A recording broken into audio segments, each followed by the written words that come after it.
programin qeveritar,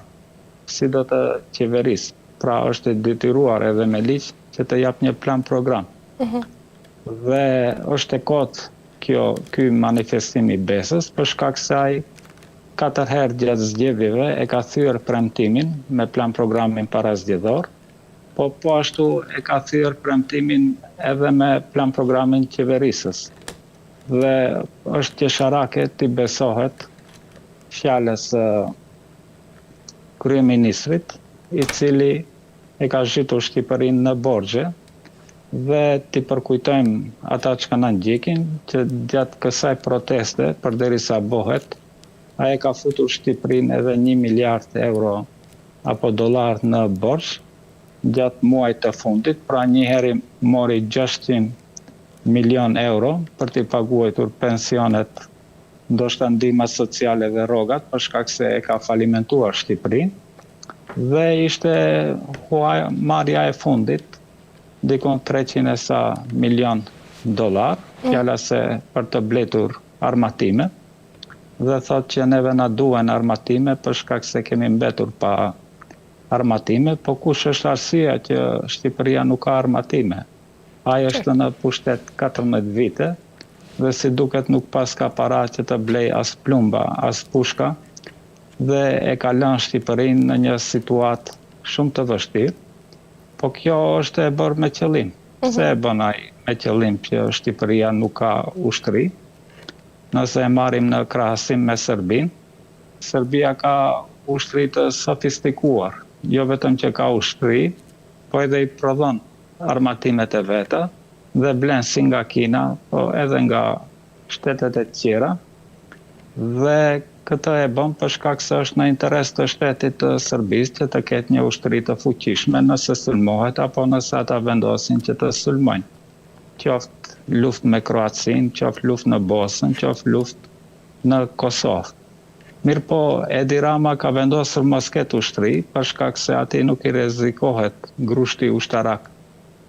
nga ushtria shqiptare, dhe ai e konsideron veten si mbret për shkak se nuk ka një rrezik nga ushtria. Pra nëse kryeministri apo presidenti i Serbisë Vučić kur bën politik, ai ndonjëherë mendon mos e teproj shumë për shkak se kam ushtri të fuqishme, dhe nëse kënaqësia rritet në popull, mund të më bëne grusht ushtarak ushtria. Mirëpo këtë hall nuk e ka kryeministri i Shqipërisë, prandaj edhe ka vendosur që Shqipëria mos të ketë ushtri, që të mund të sundoj shumë lehtë, po ashtu rrezik për pushtetin mund të jetë edhe pushteti gjyqësor, pra nëpërmjet gjykatës kushtetuese mund të merret ingerencat kryeministrit apo të shkarkohet presidenti i shtetit, të paktën në kushtetutën e Maqedonisë, gjykata kushtetuese mund ta shkarkojë edhe presidentin e shtetit. Besoj që një të ngjashme mund të jetë edhe në Shqipëri. Pra ai e la shtetin e Shqipërisë për një kohë të gjatë pa gjykatë kushtetuese, ashtu çka të mund t'i kalonte të gjithë ligjet në parlament, edhe pse mund të ishin në shkelje me kushtetutën e Shqipërisë, dhe që të ketë siguri që nuk mund të ketë organ apo pushtet në Shqipëri që mund të shkarkoj kryeministrin edhe kur e than ligjin kushtetutën. Pra si duket ai ka vendosur që të bëhet autokrati i Shqipërisë, dhe si pasojë e ka zbrazur Shqipërinë, dhe si pasojë kuptohet që tani Shqipëria rrezikohet të kolonializohet. Dhe unë e them këtë për shkak se kjo protestë nuk ka ideologji,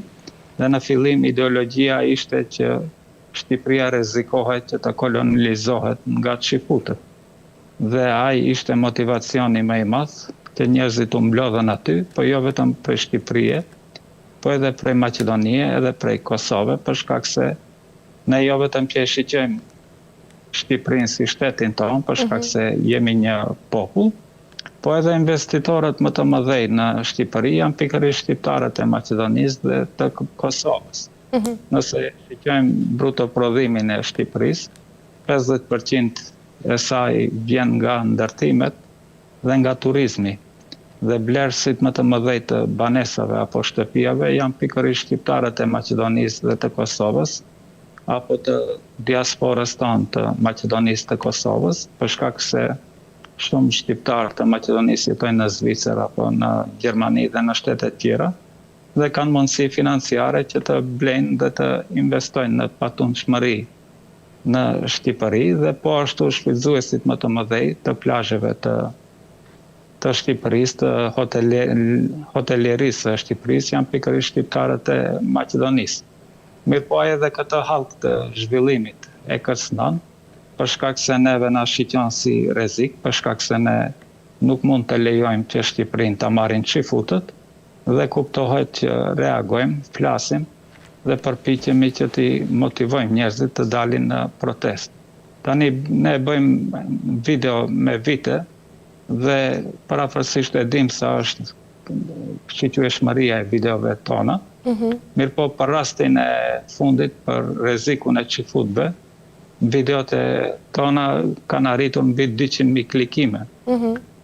Komente me qindra komente dhe si duket janë duke kuptuar njerëzit dhe mund të shiqem në komentet se përpiqen njerëzit që ta shpëtojnë Shqipërinë nga kolonializimi i çifutëve.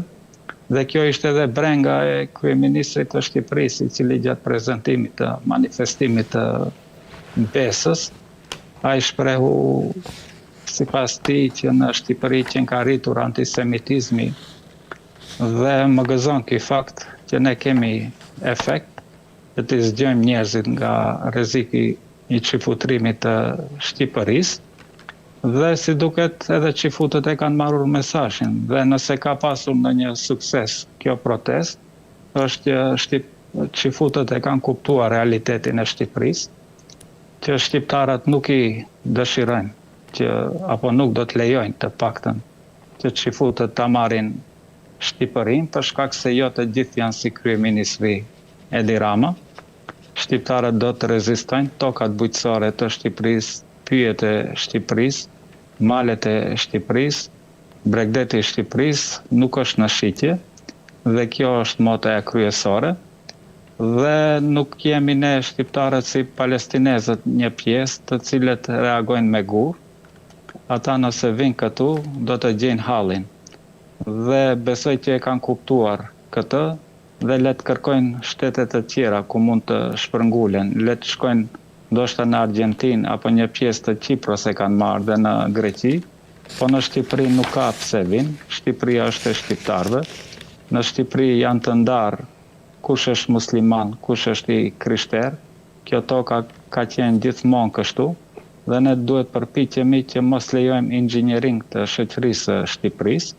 Pra si duket kryeministri Edi Rama bën plane që në Shqipëri të sjellë njerëz prej Filipine dhe bën kontrata bilaterale me disa shtete, qëllimi i të cilët është që edhe ta ndroj fytyrën apo pasqyrën e Shqipërisë, se Shqipëria është një shtet me shumicë muslimane, pra ai do të përpiqet që të sjellë të feve të tjera, për shkak se edhe kryeministri po edhe kjo qeveri janë islamofob dhe kanë kompleksat se pse Shqipëria është një me popullat muslimane. Pra ne muslimanët duhet të reagojmë, që të kemi kujdes ata që ka vinë, mos e ndrojnë, për shkak se mos e ndrojnë pasqyrën e feve të Shqipërisë, për shkak se Shqipëria është një popull i vogël. Ne nuk jemi popull me 40 milion, 50 milion, po nuk do të ishte problem nëse 1 milion popull të tjerë vinë në tokën tonë. Pra nëse vinë 1 milion punëtor krahu, me fe të tjera dhe sipas ligjeve të Shqipërisë pas 5 vite ata bëhen shtetas të Shqipërisë, atëherë rrezikohet edhe balanca fetare në Shqipëri. Nëse i marrim shtetet, për shembull Emiratet, Kataret, të cilat kanë shumë emigrantë në shtetet e tyre, ata nuk ju japin shtetësi të gjithë atyre që ka vinë prej Pakistani apo prej Bangladeshi apo prej Filipineve. Mirëpo me ligjet aktuale pozitive të Shqipërisë, të gjithë ata që ka do të vinë, mbas 5 vite bëhen shteta shqiptar. Dhe ndryshon jo vetëm gjuha dhe etniteti i Shqipërisë, ndron edhe feja dhe që do të sillte edhe komplikime të tjera. Prandaj ju bëj edhe thirrje edhe komunitetit musliman në Shqipëri që të jetë më aktiv, që edhe ata që janë të lidhur me sionizmin ndërkombëtar, të largohen nga kthetrat e Edi Ramës, që të përkujdesen për komunitetin e tyre fetar. Dhe nëse shiqojmë që kryeministri Edi Rama, ndoshta edhe me sukses, ka patur mundësi që t'i zgjedh edhe kush do të jetë në krye të komunitetit islam, ka sjellur gylenist, ka sjellur vahabist, po edhe bektashit i kanë dajtur prej muslimanëve, dhe edhe gylenistët, edhe vahabistët, edhe bektashit si duket kanë hyrë në projektin e sionizmit dhe ju përkulen sionistëve dhe në vend që të kryen detyrën e tyre fetare ndaj besimtarëve musliman, ata janë zhndëruar në agent të Mossadit dhe i ndihmojnë kryeministrit të Shqipërisë ta boshatis Shqipërinë, që ta çrënjos përpiqje që ta çrënjos islamin në bashkëpunim me disa hoxhallar të komunitetit musliman, të cilët e pritën edhe kryetarin e Izraelit gjatë gjenocidit në Gaza. Pra shumë ata protestues duhet të kenë ideologji kur dalin të protestojnë, dhe ideologjia e tyre duhet të jetë që Shqipëria të jetë e shqiptarëve, Shqipëria nuk shitet, Shqipëria është e muslimanëve, Shqipëria është e krishterëve, e gjithë atyre banorëve që jetojnë me shekuj aty, dhe mos lejojnë që kjo politike e kryeministrit, i cili është duke e shitur Shqipërinë, dhe nëpërmjet kontratave sekrete nuk e dim se çka është duke bërë. Pra mund ta shiqejmë që në parlamentin e Shqipërisë kaloi një kontratë sekrete dhe u votua, popullata nuk ka dini se çka bëhet fjalë. Pra ata thuajnë që kemi marrë një hua borxh dhe lavdrohen kur marrin borxhe. Pra mund ta paramendoni një